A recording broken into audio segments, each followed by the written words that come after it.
रवा ओह पर चढ़लो न जाय, ओह पर चढ़लो न जाय।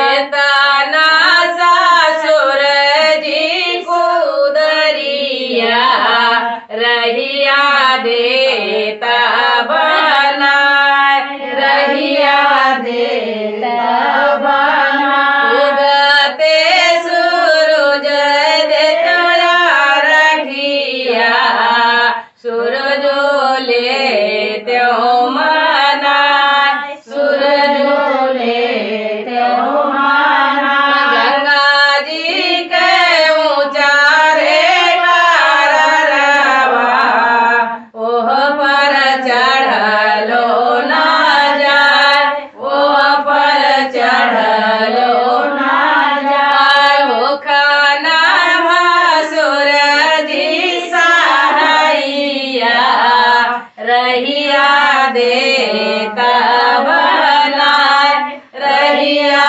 देता बनाय। उगते सूरज करतो पूजवा देतो अर्घ तोहार, देतो अर्घ तोहार। गंगा माई के ऊंचा रे रवा ओह पर चढ़लो न जाय, ओह पर चढ़लो न जाय। होतना देवर जी सहाइया रहिया देता बनाय, रहिया देता बनाय। उगते सूरज देव के पूजत्यो अर्घा देत्यो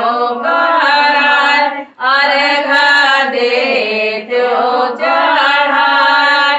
गंगा जी के ऊंचा रे रवा ओह पर चढ़लो न जाय, ओह पर चढ़लो न जाय। होतना बालम जी सहाइया कर देता बनाय, रहिया देता बनाय। लेता ना बालम जी कुदरिया रहिया देता बनाय, रहिया देता बनाय।